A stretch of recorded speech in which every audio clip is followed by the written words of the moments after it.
4 ចំណុចដើម្បីឈានទៅរកសេរីភាពផ្នែកហិរញ្ញវត្ថុខ្ញុំឃើញថា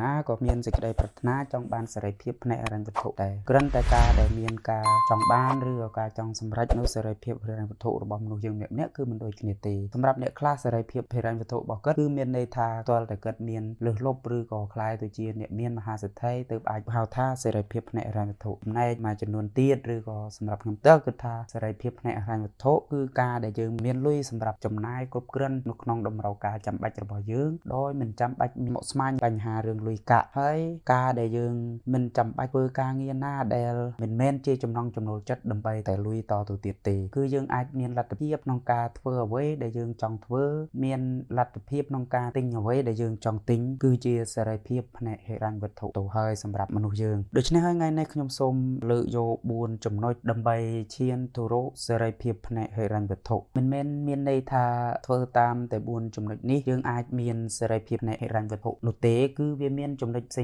ងៗជាច្រើនទៀតប៉ុន្តែថ្ងៃនេះខ្ញុំសូមលើកយកតែ4ចំណុចនេះដែលខ្ញុំគិតថាវាជារឿងដែលសំខាន់ផងដែរចំណុចទី1គឺយើងត្រូវកំណត់គោលដៅហិរញ្ញវត្ថុរបស់យើងឲ្យបានច្បាស់លាស់ការកំណត់គោលដៅរបស់យើងនោះគឺកំណត់ទៅតាមលទ្ធភាពក្នុងការរកចំណូលរបស់យើងមិនធំលើសលប់ពេកឧទាហរណ៍ថាយើងរកចំណូលបានល្មមគួរសមប៉ុន្តែយើងមិនអាចមានការកំណត់គោលដៅរបស់យើងនឹងឲ្យធំលើសលប់ពេកនោះទេព្រោះអីការដែលយើងកំណត់គោលដៅធំលើសលប់ពេកគឺឧទាហរណ៍ថាយើងធ្វើមិនបានទៅតាមគោលដៅរបស់យើងគឺអាចនឹងធ្វើឲ្យយើងមានជំងឺមួយគេហៅថាជំងឺបាក់ទឹកចិត្តឬយើងគិតថាខ្លួនយើងជាមនុស្សបរាជ័យវាធ្វើឲ្យប៉ះពាល់ផ្នែកអារម្មណ៍ឬក៏ប៉ះពាល់ផ្នែកផ្លូវចិត្តរបស់យើងដូច្នេះហើយការកំណត់គោលដៅឲ្យបានច្បាស់លាស់គឺការដែលយើងកំណត់នឹងគឺកំណត់នៅក្នុងកម្រិតណាមួយដែលយើងគិតថាយើងនឹងអាចធ្វើទៅបានហើយក៏មិនតូចពេកមានន័យថាទៅតាមលទ្ធភាពរបស់យើងប៉ុន្តែយើងត្រូវតែដាក់គោលដៅដើម្បីឲ្យការរស់នៅរបស់យើងឬក៏ជីវិតយើងនឹងគឺមានផែនការផ្នែកហិរញ្ញវត្ថុ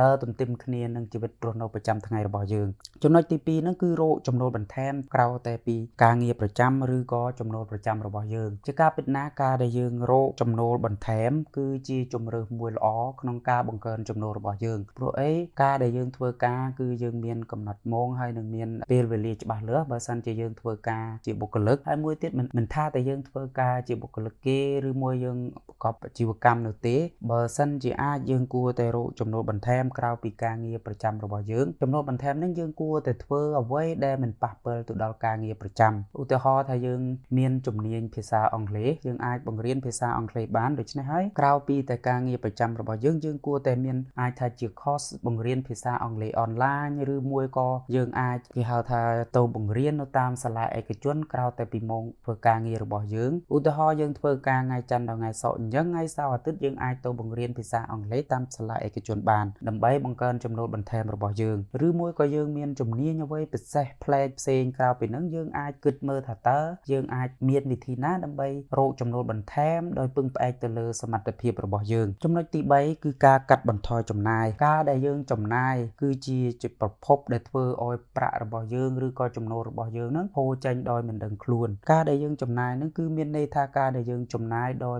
មិនបានត្រឹមត្រូវការចំណាយដូចម្ដេចដែលហៅថាការចំណាយមិនបានត្រឹមត្រូវគឺជាការចាយលុយផ្ដេសផ្ដាស់ដោយមិនមានគម្រោងច្បាស់លាស់ហើយគេហៅថាចាយវាយតាមចិត្តដោយមិនមានផែនការក្នុងការចាយវាយអញ្ចឹងហើយការដែលយើងកាត់បន្ថយចំណាយណាដែលមិនចាំបាច់ឬក៏យើងមានទម្លាប់មួយចាយលុយឲ្យមានគម្រោងហើយមួយចំណុចទៀតខ្ញុំគិតថាការបង្កើនទម្លាប់គិតឲ្យបាន3ដងមុននឹងយើងដកលុយពីកប៉ាល់របស់យើងដើម្បីទិញអ្វីមួយឬចាយអ្វីមួយគឺជាទម្លាប់មួយល្អហើយអាចកាត់បន្ថយចំណាយរបស់យើងបានដូចគ្នាផងដែរចំណុចទី4ចាប់ផ្ដើមធ្វើការវិនិយោគដើម្បីឲ្យលុយសន្សំរបស់យើងនឹងធ្វើការរកលុយមកឲ្យយើងវិញនៅពេលដែលយើងមានលុយសន្សំតិចតួចយើងគួរតែចាប់ផ្ដើមធ្វើការវិនិយោគកុំចាំបាច់តែមានលុយច្រើនទើបធ្វើការវិនិយោគការធ្វើការវិនិយោគនៅពេលដែលយើងចាប់ផ្ដើមធ្វើការវិនិយោគពីលុយតិចតួចទៅគឺយើងអាចសិក្សាស្វែងយល់បណ្ដើពីការវិនិយោគពីលុយតិចទៅនៅពេលដែលយើងមានលុយសន្សំច្រើនឬក៏អាចថា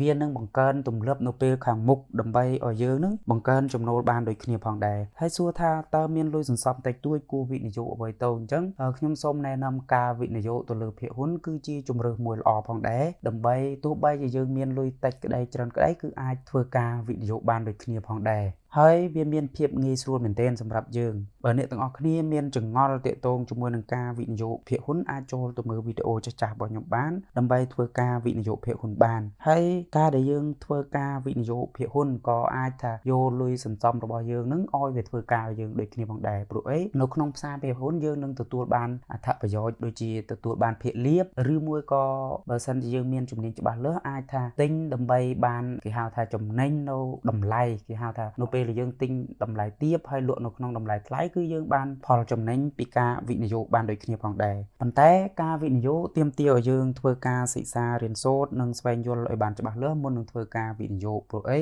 លុយសន្សំរបស់យើងគឺមានការវិបាកមុននឹងយើងធ្វើការសន្សំបានដូច្នេះយើងមិនគួរយកលុយរបស់យើងនឹងទៅចំណាយឬក៏ទៅបោះចោលផ្ដេសផ្ដាសនោះទេបើអ្នកទាំងអស់គ្នាធ្វើតាម4ចំណុចនេះខ្ញុំគិតថាវាជាផ្នែកមួយឬក៏វាជាកម្លាំងជំរុញមួយដើម្បីឲ្យអ្នកទាំងអស់គ្នានឹងឈានទៅរកសេរីភាពផ្នែកហិរញ្ញវត្ថុជាមិនខានអញ្ចឹងបើសិនជាគិតថាคลิปវីដេអូនេះមានសារៈសំខាន់កុំភ្លេចធ្វើការ Subscribe ហើយនឹងចែករំលែកទៅមិត្តភ័ក្តិរបស់អ្នកដើម្បីបានស្ដាប់ហើយនឹងបានសិក្សាស្វែងយល់ទាំងអស់គ្នាសូមអរគុណសូមជម្រាបលា